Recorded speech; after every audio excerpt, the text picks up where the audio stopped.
Ya, terima kasih. Bismillahirrahmanirrahim. Assalamualaikum warahmatullahi wabarakatuh. Waalaikumsalam Waalaikumsalam warahmatullahi warahmatullahi wabarakatuh. wabarakatuh. Semua yang hadir di sini dan yang mengikuti lewat Egi Sujana Channel, Mimbartu, AK Channel, Oligarki, dan yang banyak lagi meliput ini.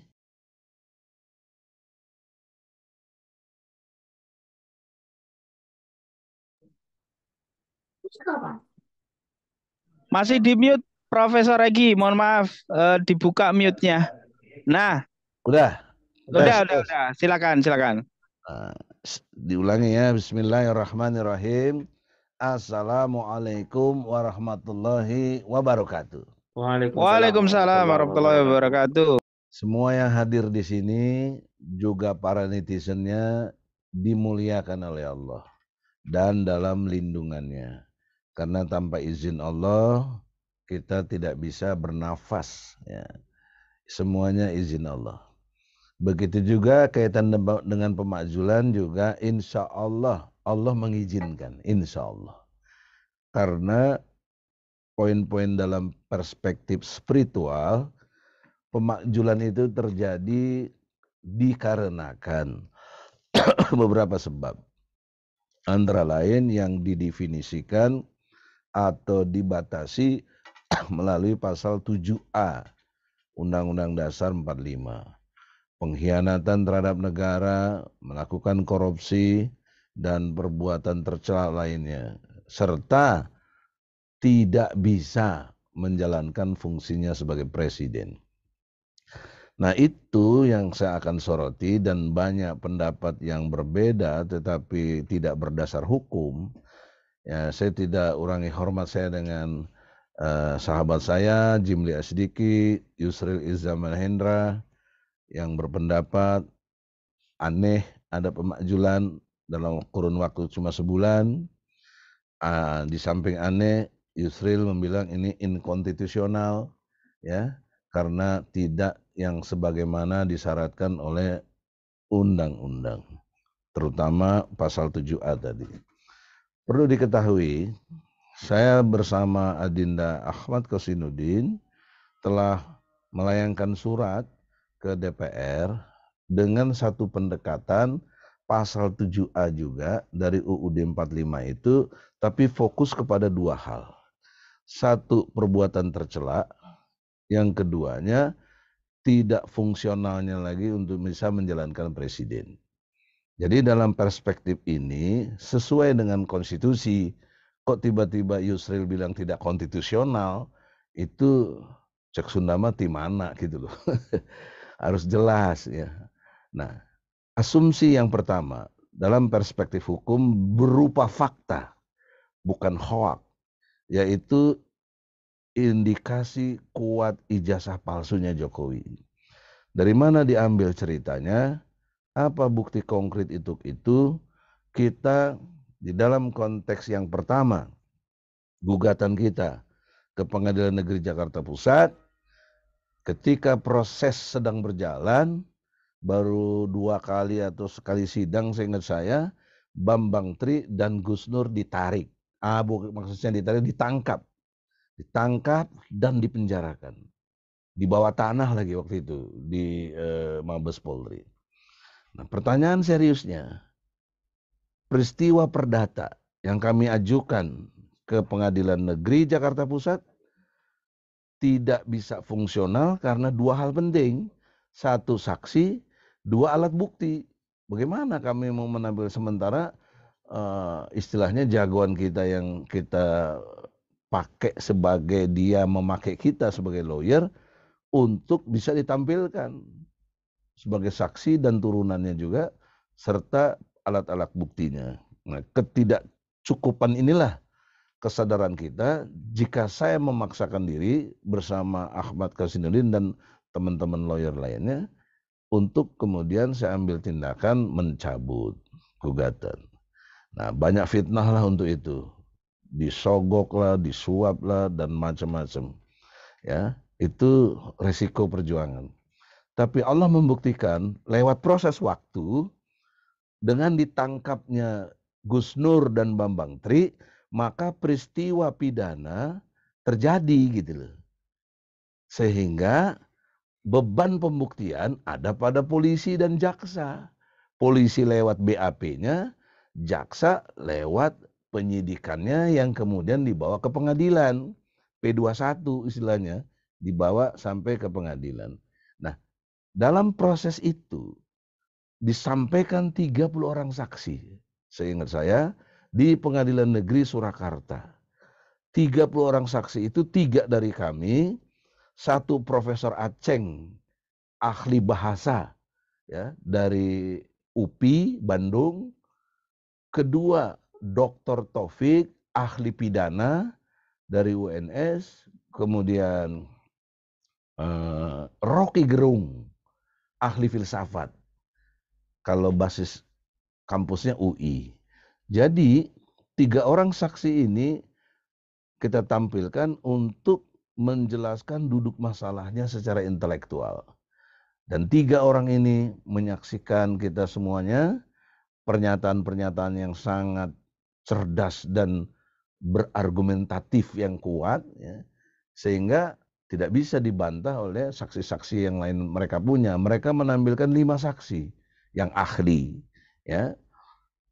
Antara lain yang saya ingat ada ahli hukum pidana juga dari UKI kalau tidak salah begitu, dan juga ahli sosiologi, ada ahli agama, ya, yang kesemuanya itu mentah dengan logika-logika yang kita bangun, dibangun oleh Adinda Aka, pertanyaan-pertanyaan yang tajam, dibangun oleh agendanya, ada lawyer kami Andika, ada Zainal, ada DHL juga ikut tampil di dalam sidang di Solo.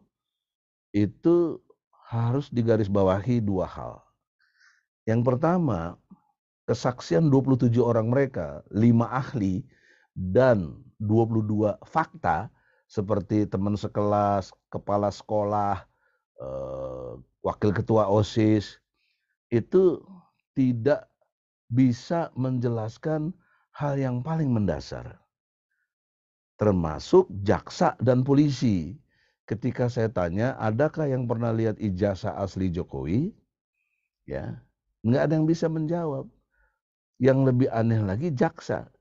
Saya panggil ke depan hakim untuk menyatakan apakah yang dimaksud dengan berita hoak itu dari mubahalahnya Gus Nur dengan Bambang Tri yang dikatakan hoak itu yang mana.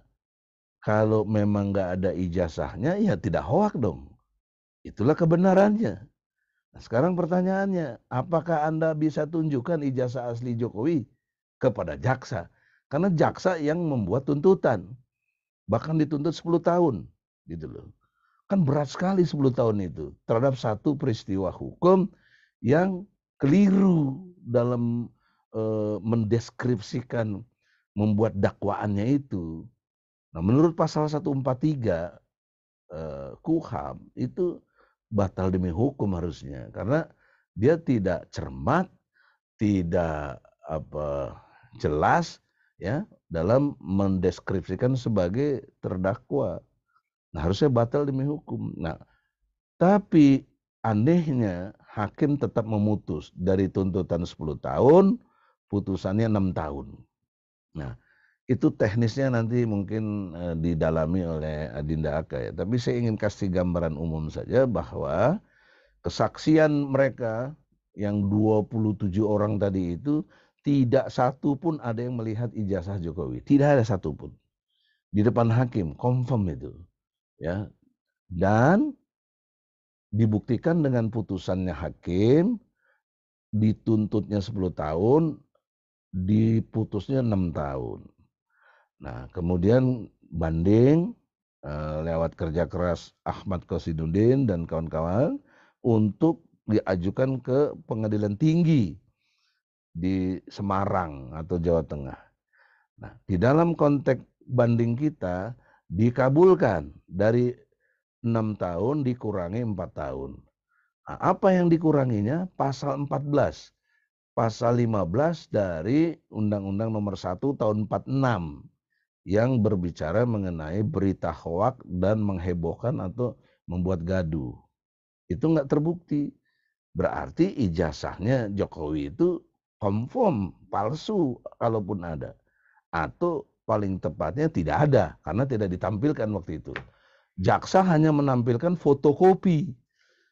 Nah, ketika dikonfirm tentang ini kepada ahli pidana, nggak bisa dong fotokopi dijadiin alat bukti. Masa fotokopi?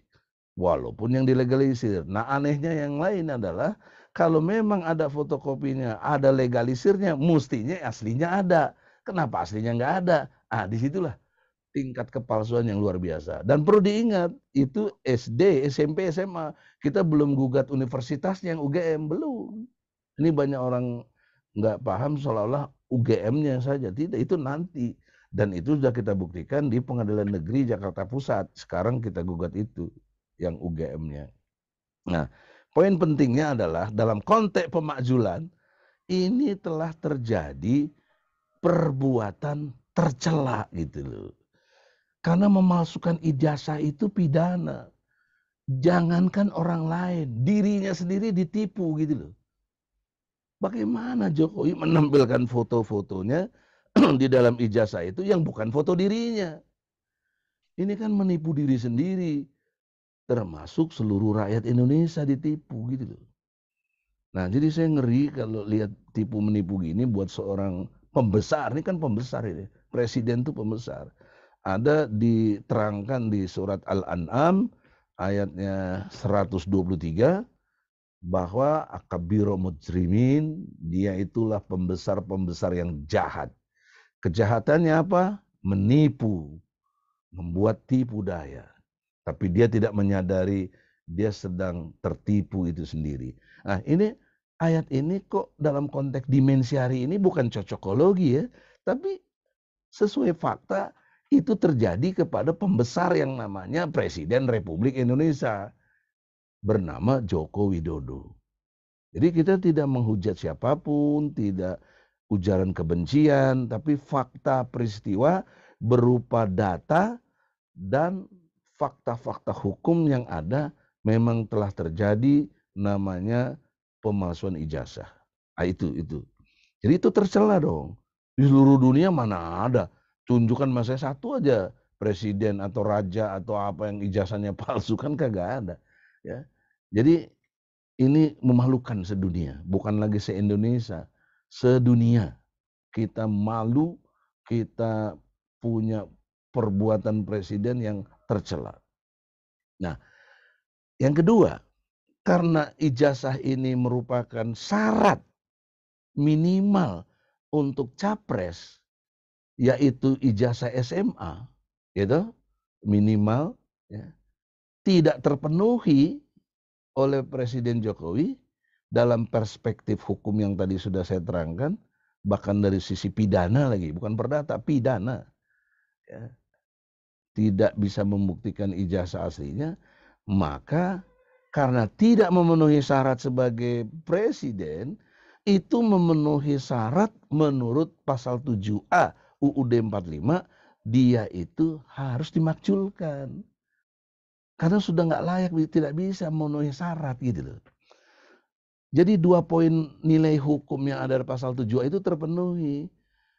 Nah, kalau Yusril mau bantah silakan, tapi pakai data hukum dong. Jangan kumaha aing, jangan kok jadi pembela sono karena kok urusannya sebagai tim sukses atau partai antum itu ikut di sana. Enggak, kita ini nggak ada urusannya, apalagi Jimli bilang kita ini gugat karena kepanikan capres takut kalah. Dari mana? Ini kita udah dari tahun 2002 kok, ya. Udah 2 tahun lalu udah kita persoalin yang begini. Ini nggak ada urusan sama capres gitu loh.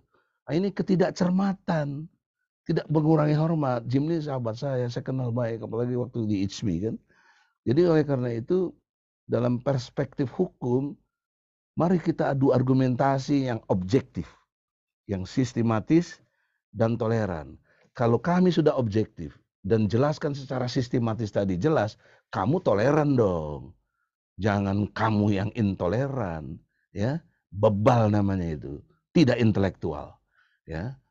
Oleh karena itu di dalam kesempatan inilah harusnya pendekatan ilmu hukum ini telah terpenuhi makna pemakjulan itu. Sangat jelas. Ya, kalau ada yang mau bantah boleh, jangan lagi pendekatan kebencian justru. Pendekatan fakta dan data. Yang ketiganya pakai logika. Otaknya itu dipakai gitu loh. Karena hukum itu muatannya logika. Ya, syarat dengan logika. Kalau logikanya nggak sistematis, nggak objektif, nggak bisa diterima sebagai satu alat bukti atau apa gitu loh.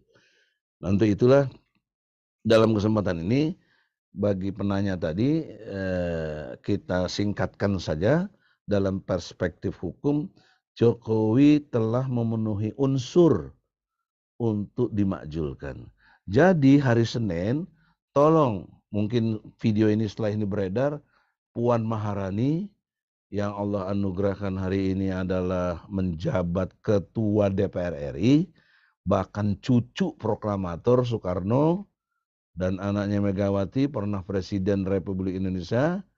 Jangan Anda mengingkari hari Senin.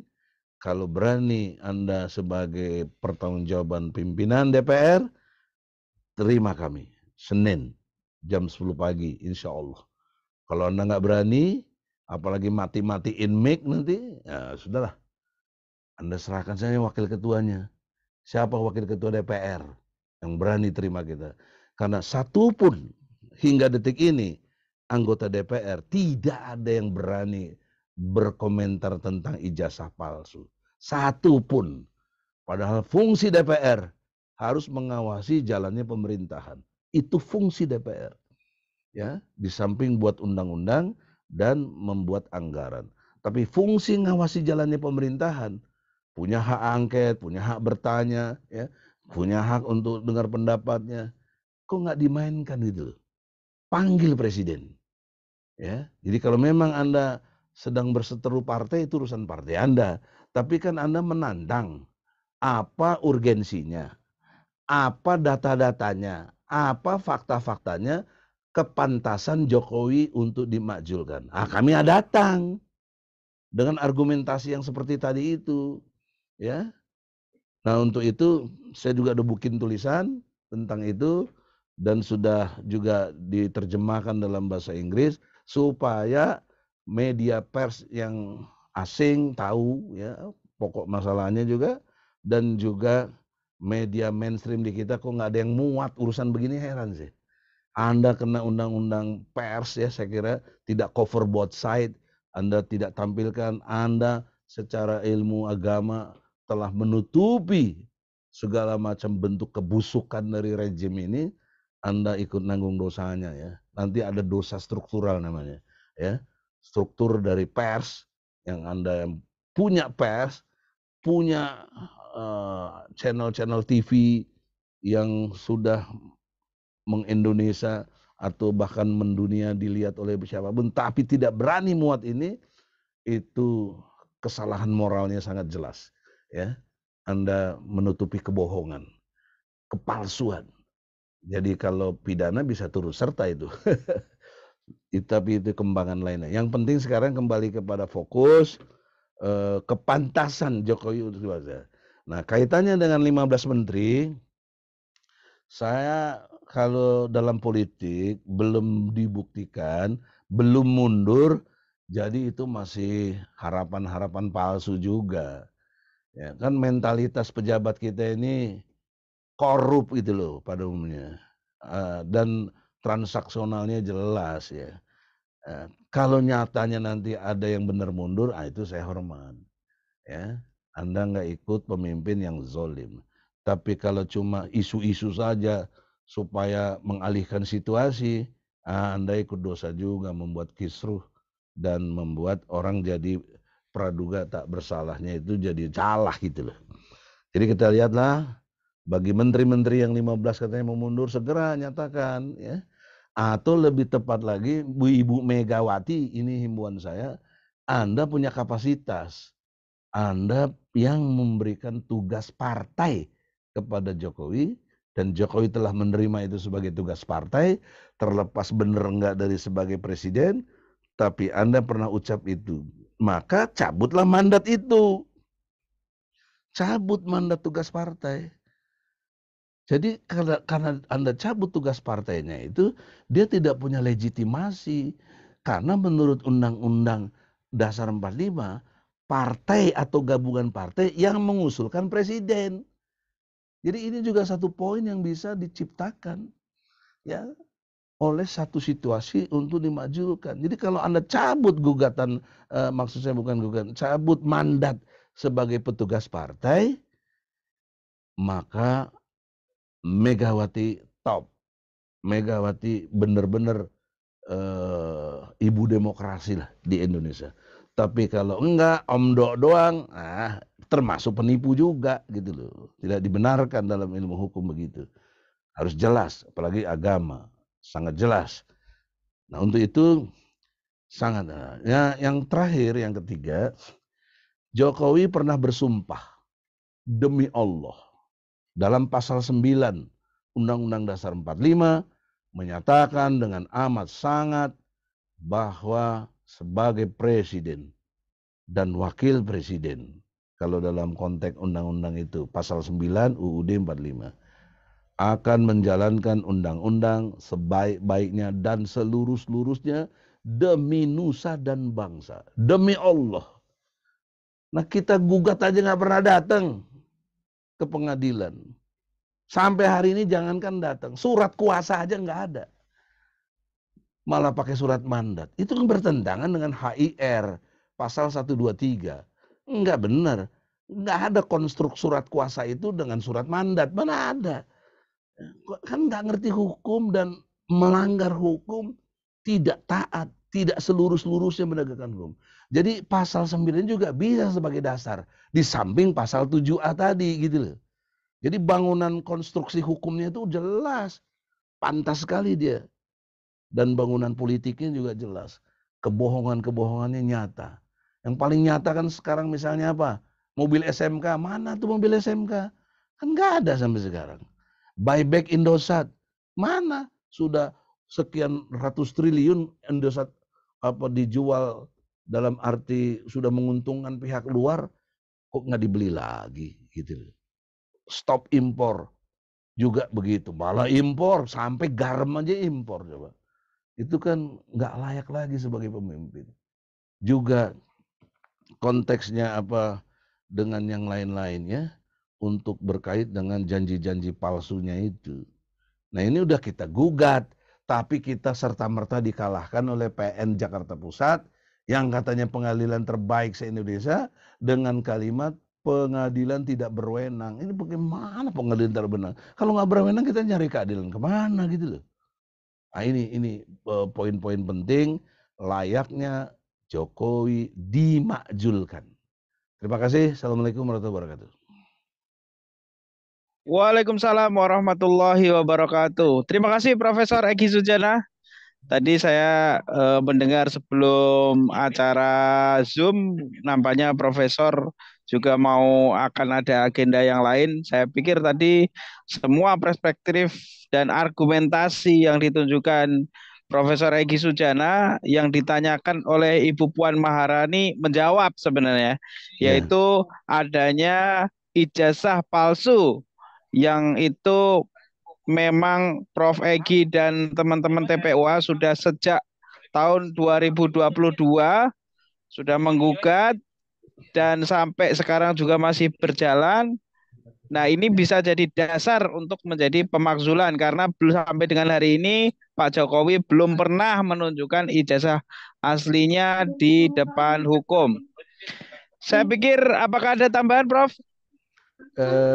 Ada satu hal lagi dalam perspektif Silakan, Prof. Perspektif sosiologis ya. Ya. Ilmu sosiologi itu ada pendekatan in group dan out group. Nah, bagi kita Jokowi out group. Bagi Jokowi kita ini out group. Nah, sesama out group itu biasanya saling mengkoreksi dan mengingatkannya dan lain sebagainya. Nah, berkebetulan takdirnya Jokowi presiden, saya rakyat. Dan perlu diingat secara sosiologis yuridis, rakyat ini berdolat di negeri ini. Anda itu pelaksana dari kedaulatan rakyat. Oleh karena itu pula, kedaulatan rakyat yang saya pegang sekarang ini, tapi tinjaunya sosiologis, saya mengingatkan Anda, jangan sampai legasi atau warisan bangsa kita ini tercatat buruk dalam konteks dunia dan Indonesia khususnya. Anda adalah presiden terburuk, tercela karena diri Anda sendiri aja ditipu dengan ijazah. Maka masih ada waktu, tanggal 25 Januari minggu depan, sidang ke-9 kalau tidak salah, tentang gugatan kita ke Jokowi. Harus Anda datang kalau bisa. Kalau Anda nggak bisa, buatlah surat kuasa, tanda tangan basah Anda. Jangan bikin SK, nyuruh Jaksa Agung, nyuruh Menseknek. Yang saya gugat tuh Anda presiden, bukan Jaksa Agung, bukan Menseknek. Nggak bisa Anda diwakil, yang saya gugat diri Anda. Jadi tolonglah jangan nggak ngerti hukum gitu loh. Buzzer-buzzer juga kalau mau bela Jokowi pakai otak juga lah. Jangan belain tapi nggak pakai otak. Ya, ya. Bikin lapor polisi. Polisi apa yang laporin? Lu yang ini kan bukan delik aduan tindak pidana ini sebenarnya. Nah, tapi kita masih pakai kesantunan. Karena kita sebagai bangsa Indonesia yang diajarkan kemanusiaan yang adil dan beradab, sila kedua Pancasila, mari kita terapkan ini, ya. Secara sosiologis, Saudara Jokowi, mau Anda akui atau tidak saya rakyat Indonesia. Saya mau akui tidak Anda presiden, Anda realnya presiden. Jadi tolong dengan bangga, saya ingin Anda bangga juga dengan kejujurannya, kebenarannya dan keadilan. Tampillah tanggal 25, bawa ijazah Anda. Kalau Anda nggak sempat, bikin surat kuasa kepada Jaksa Agung boleh, kepadanya boleh, terserah Anda mau kasih ke siapa. Tapi bawa ijazahnya, ya, yang udah hasil lab cream. Jangan ijazah ujuk-ujuk yang baru dibuat lagi. Tapi ada lab creamnya, ya, dari Mabes Polri supaya jelas. Saya kira demikian tambahannya. Semoga ada manfaatnya.